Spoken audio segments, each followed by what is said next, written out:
The connection cannot be missed. Each gospel writer does it in their own way.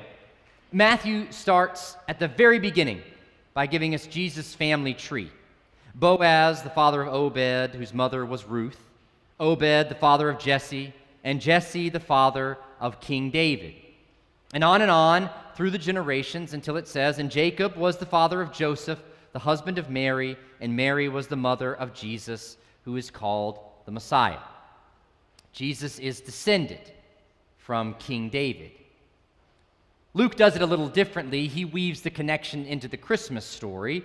So Joseph also went up from the town of Nazareth in Galilee to Judea, to Bethlehem, the town of David, for he was from the house and line of David. Mark puts it here. Jesus is coming into Jerusalem, the capital of the nation, the city founded by the great King David. He's coming in with great celebration and festivity, hearkening back all those hundreds of years before, when David danced vigorously before the Ark of the Covenant as it came into the new capital city. And the people, long under oppression by foreign occupiers, they cry out in a loud voice, raising up the symbol of national sovereignty, the palm branch. And they say together, Hosanna to the Son of David. Save us. Restore to us the way of David we once knew. Jesus has inherited the expectation of his ancestor. Now, it isn't just the family lineage and the connection to Bethlehem that would cause people to think about David and Jesus together. Both of them also were commoners who rose to prominence because of their faithfulness to God. Both willing to take on the giants of their day who were oppressing the people. Both able to draw together folks from a variety of social strata around a common vision. So the connection is understandable. Blessed is the coming kingdom of our ancestor David. That's what the people say. It's a curious sentence when you think about it. It's the future tense, the coming kingdom, but the best the people can hope for the future is the restoration of something that used to be long ago. We still do that all the time. I've never heard that sound come off the bat of anybody since I heard Henry Aaron at spring training. When she pulls the bow across the strings, it sounds just like Yasha Heifetz. When he gets behind that podium, you'd think he was a young Teddy Kennedy. We always want to compare the up-and-coming phenom with the legends at their craft. The best we can do is compare present performance to the greatness of those who've gone before. And so the people do that with Jesus and David. They cry out for the restoration of that kingdom. And part of what they're crying out for is the energizing power of God's Spirit. David embodied that Spirit. They're also crying out, though, for this security and stability that David's tenure provided to the people. All the tribes united together, the capital in Jerusalem, protected by its fortified city walls.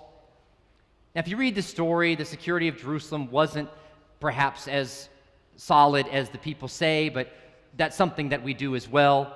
We look back with nostalgia on a previous era and believe that it was more stable than the time that we're living in now. And then, of course, as we do with heroes of our own time, the people forget what also happened during the reign of David. Taking, cover-ups, murder, sons trying to usurp the throne, abuse and scandal, conspiracies to try to make sure that the next right person gets on the throne after David, a growing in power and wealth in the palace, and a distancing from the poor and the marginalized over the decades. It's easy when you're stirred up with the crowd to believe that the man after God's own heart can't break God's heart. But that's exactly what David does. Even the king's heart can turn to stone. And so Jesus isn't the reincarnation of David.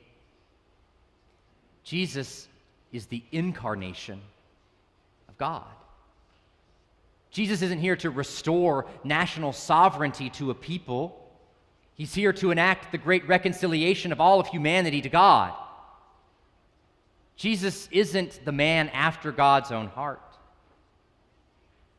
He is God's heart.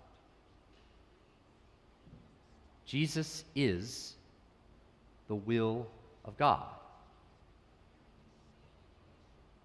And this next week, he will spend confronting political rulers, religious leaders, and a hopeful crowd. He'll clean up the money changers in the temple. He'll argue with those who've set traps for him about paying taxes to Rome or about the resurrection from the dead. He'll criticize the religious leaders for making access to God too difficult, too complex. He'll praise a poor widow and condemn the wealthy benefactors. This isn't David. David works within the system in order to lead a revolution and then to establish security and stability for the nation. David rewards his loyalists. He punishes his enemies. He increases in power in order to strengthen the nation as a whole. Jesus won't live that story. And so it becomes evident that a disobedient humanity cannot coexist alongside the will of God that Jesus embodies. The shamed religious leaders, the worried political elites, the disappointed crowd retreat away from the will of God and drive the will of God out of their midst. The cross mounted on Golgotha is their no to the will of God having any say in how they will organize their society, their relationships, and their personal lives. We wanted David, and this was not it. Instead, a mocking purple robe is put upon Jesus. A crown made of barbs and thorns put on his head. A sign affixed to the top of the cross in 3 languages that said, "The King of the Jews." The crucifixion of Jesus reveals just how deluded humanity is, how lost we are, how incapable we are of saving ourselves. And we're still telling that story because we know that we are part of it as well as a people collectively. We want David and his ambition, not Jesus and his mission. And so we, like the crowd, put upon Jesus our anger, our violence, our rage, our self-righteousness, our selfishness, our greed. We put it all on him on the cross. He bears that weight of our sin as he struggles for his breath and as he cries out in agony. He takes our sin upon himself. Now, before I lose those of you who have been scarred by talk of penal substitution in the church, and my apologies to those of you who have no idea what those words mean at all. That's not what I'm talking about here. I'm not saying that an angry God who just couldn't stand you anymore decided not to punish you the way God really wanted to, and so God killed his son instead so that God could love you. That is not what I'm saying. That is not what the cross is revealing. So stay with me. What I am saying is that in his death on the cross, in a very real way, Jesus took our sin upon himself. He took into his body the worst judgment that humanity could pronounce upon the will of God. In the death of Jesus, we rejected God. In the death of Jesus, God rejected us. Not us who are made in God's image, not us who are children of God. God rejects us who would crucify the Lord of glory. God rejected our judgment of God by suffering our sin upon God's own heart. In Jesus, our sin becomes absorbed into the very life of God. And so our wrath, God takes into God's own being, and God's wrath is taken upon God's own self. And so, unlike David, who exercises his power with violence and with vengeance, God chooses to die from our sin instead of responding violently or casting us out of God's presence. As Swiss theologian Karl Barth puts it, it is not God's will that man should perish. It is not God's will that man should pay what he was bound to pay. In other words, God extirpates, destroys the sin. And God does this not in spite of his righteousness, but it is God's very righteousness that he, the Holy One, steps in for us, the unholy, that he wills to save and does save. Jesus' death reveals that God's will is for our salvation.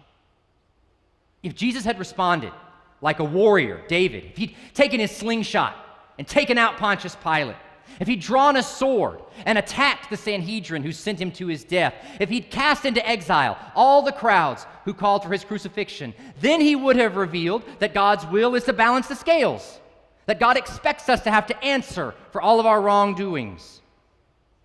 But Jesus reveals by suffering the death that we put upon him that the will of God is not retaliation, it is salvation. God's righteousness is not responding to our wrath with God's wrath. God's righteousness is not giving them what they deserve, but refusing to participate in the violence and the power games that we try to use to define our existence. And in that death, the will of God is revealed. And the will of God is revealed as love. So we've been talking all these weeks about David. We've looked at a lot of his life and his legacy. We've heard today that Jesus, his descendant, comes into Jerusalem. We hear the cries to save us. The crowd cheers his name. But Jesus reveals that the will of God does not come in a parade, but is seen in an execution. The will of God is not carried out in retaliation, but in salvation. Not in power, but in weakness. And Jesus, in this way, is not a man after God's own heart. He is God's own heart. And on the cross, we see the full heart of God, a love that suffers for and because of us. A love in paradox that is known most fully when the Lord's heart stops